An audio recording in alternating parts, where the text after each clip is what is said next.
पहले चरण में होने वाले मतदान को लेकर मुख्य निर्वाचन अधिकारी अनुपम राजन ने बताया कि कल 6 संसदीय क्षेत्र में मतदान होगा। पहले चरण की 6 सीटों के लिए 88 उम्मीदवार मैदान में हैं, जिसमें 81 पुरुष उम्मीदवार, 7 महिला उम्मीदवार, जिन्होंने बताया कि सुबह 7 बजे से 6 बजे तक मतदान होगा। नक्सल प्रभावित क्षेत्र में सुबह 7 बजे से शाम 4 बजे तक मतदान होगा। पहले चरण के लिए 13,588 मतदान केंद्र बनाए गए हैं। इसमें 18 सहायक केंद्र बनाए गए हैं। पहले चरण में 2,651 संवेदनशील इलाके हैं।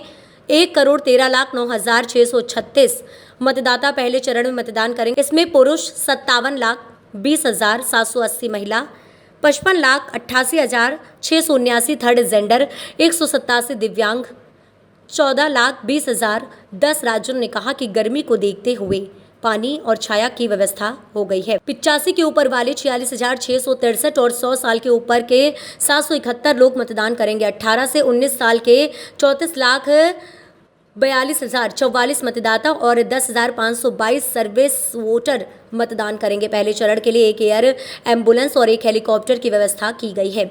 बालाघाट में एक हेलीकॉप्टर और एक एयर एम्बुलेंस जबलपुर में तैनात की गई है। घर से मतदान की सुविधा में 85 से ऊपर के 5,466 और 2,881 दिव्यांग और 536 अति आवश्यक लोगों ने मतदान किया है। प्रदेश में 900 से ज़्यादा नाके बनाए गए हैं। अब तक 120 करोड़ की जब्ती की गई है। इसमें 18.46 करोड़ नकद, 29.38 करोड़ की शराब, 20.86 करोड़ का मादक पदार्थ और फीब्रीसी के माध्यम से 9.96 करोड़ रुपए जब्त किए गए हैं। एमपी में 2,84,503 आम लाइसेंस हैं। 2,72,000 आम लाइसेंस जमा किए जा चुके हैं। आचार संहिता का उल्लंघन करने वाली 922 एफआईआर दर्ज की गई हैं। इसमें बिना अनुमति के सभा, गाड़ी का दुरुपयोग, लाउड स्पीकर के केस शामिल है। पहले चरण के 13,588 मतदान केंद्रों में से 8,059 मतदान केंद्रों पर वेबकास्टिंग की सुविधा है। इस बार बूथ के अंदर और बाहर दोनों जगह कैमरे लगाए गए हैं। जबलपुर में ईवीएम से बड़े ट्रक में आग लगने का मामला पर निर्वाचन पदाधिकारी अनुपम राजन ने बताया कि जिस गाड़ी में आग लगी उसे पानी की बोतल लाने ले जाने के लिए आरक्षित किया गया। आज सुबह तकनीकी खामी के कारण उसमें आग लगी, जिसे तत्काल ही बुझाया गया। गाड़ी में ईवीएम नहीं रखी हुई थी। जैसा कि आप जानते हैं कि कल पहले चरण का मतदान है मध्य प्रदेश में अपने यहाँ, जिसमें 6 पार्लियामेंट्री कॉन्स्टिट्यूंसीज हैं, 6 संसदीय क्षेत्र हैं जहां मतदान कल होगा प्रथम चरण में। इसमें अगर हम असेंबली सेगमेंट्स देखते हैं तो 47 असेंबली कॉन्स्टिट्यूंसीज हैं जो इन 6 संसदीय क्षेत्र में शामिल हैं, और जो इसका विस्तार है वो 13 जिले इसमें शामिल हैं। कुछ जिले पूर्णतः शामिल हैं और 2 जिले जो कटनी और नरसिंहपुर है उसका थोड़ा हिस्सा आता है। 29 जो संसदीय क्षेत्र हैं उसमें से 6 संसदीय क्षेत्रों के लिए मतदान हमारा कल होगा। इसमें कुल जो कैंडिडेट्स हैं, जो निर्वाचन लड़ रहे अभ्यर्थी हैं, उनकी संख्या 88 है। इसमें 81 मेल और 7 महिला हैं। सबसे ज़्यादा कैंडिडेट जबलपुर में हैं जहां 19 कैंडिडेट हैं। शहडोल में सबसे कम अगर देखें तो 10 कैंडिडेट हैं। मतदान का जो समय है वो सुबह 7 बजे से लेकर के शाम के 6 बजे तक है।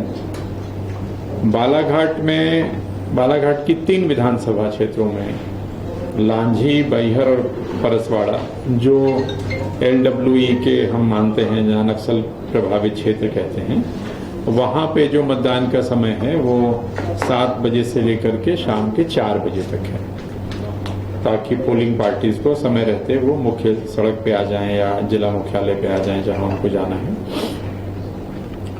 जो हमारे पोलिंग स्टेशंस हैं फर्स्ट फेज में, उनकी कुल संख्या 13,588 है। ये 13,588 जो मतदान केंद्र हैं, इसमें 18 सहायक मतदान केंद्र भी शामिल हैं। इन सभी मतदान केंद्रों के लिए पोलिंग पार्टियां आज रवाना हो रही हैं, लगभग रवाना हो गई हैं। अब हमें उनके पहुंचने की जानकारी धीरे धीरे प्राप्त हो रही है। इसमें जो संवेदनशील मतदान केंद्र जो चिन्हित किए गए हैं, जो 13,588 में, उनकी संख्या 2,651 है। 2,651 संवेदनशील मतदान केंद्र हैं।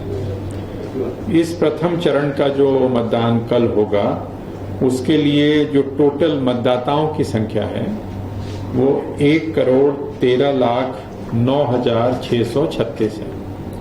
1,13,09,636, जिसमें पुरुष मतदाता हैं 57,20,780 और महिला मतदाता हैं 55,88,669। थर्ड जेंडर के मतदाताओं की संख्या 187 है, 187। प्रथम चरण में जो दिव्यांग हमारे मतदाता हैं उनकी संख्या है 1,42,010। जो 85 साल से ऊपर के मतदाता हैं, 85 प्लस के मतदाता हैं, उनकी संख्या है 46,463। 100 प्लस के जो मतदाता हैं, 100 साल से अधिक आयु के मतदाताओं की संख्या प्रथम चरण वाले मतदान क्षेत्रों में 771 है, 771। 18 से 19 साल के जो हमारे वोटर्स हैं उनकी संख्या 3,44,244 है। 3,44,244। और जो सर्विस वोटर हैं, जिनको हम जो सेना में लोग हैं जो PTPBS से मतदान करते हैं, उनकी संख्या 10,522 है। तो ये तो मतदाताओं की संख्या की स्थिति है। अब जो मत है वो है 18.46, राउंड फिगर में 18 करोड़ कह सकते हैं। अगर आप पूरा लिखना चाहें तो वैसे आपको सर्कुलेट भी कर देंगे। 18.46 है नगद, जिसकी वैल्यू है। लिकर मतलब अवैध शराब जो पकड़ी गई है वो है 29.38, लगभग 30 करोड़। जो मादक पदार्थ हैं उसकी कीमत है 20.86। जो प्रेशियस मेटल्स हैं उनकी कीमत है 9.96। और फ्रीवीज और अदर आइटम्स हैं, उनकी है लागत 42 करोड़ के आसपास। टोटल 120 करोड़ का सीजर है। जो हमारे नाके हैं अंतर राज्य के वाले जो बॉर्डर हैं, इंटर स्टेट बॉर्डर हैं 309 और इंट्रा स्टेट बॉर्डर है 562। ये राज्य के फिगर में बता रहा हूं। वर्तमान में जो फ्लाइंग स्क्वाड्स चल रही हैं उनकी संख्या है, सर इसको एक बार रिपीट कर दीजिए। इंटर स्टेट जैसे यूपी 5 राज्यों से हमारी सीमाएं लगती हैं। इंटर स्टेट नाकों की संख्या है 309 और इंट्रा स्टेट है 562।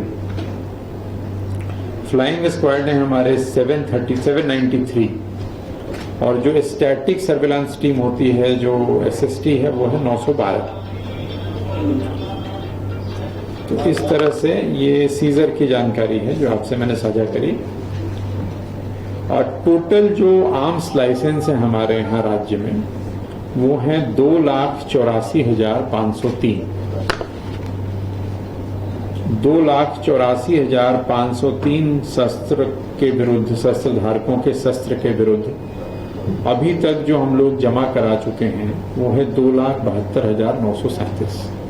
तो लगभग 100% आर्म्स जमा हो गए हैं। जो आर्म्स जमा नहीं हुए हैं वो उस श्रेणी के हैं जिनको छूट होती है, जैसे बैंक के गार्ड्स होते हैं, कई सुरक्षा कर्मी होते हैं, कई लोगों का आत्मरक्षा वाली बात भी होती है।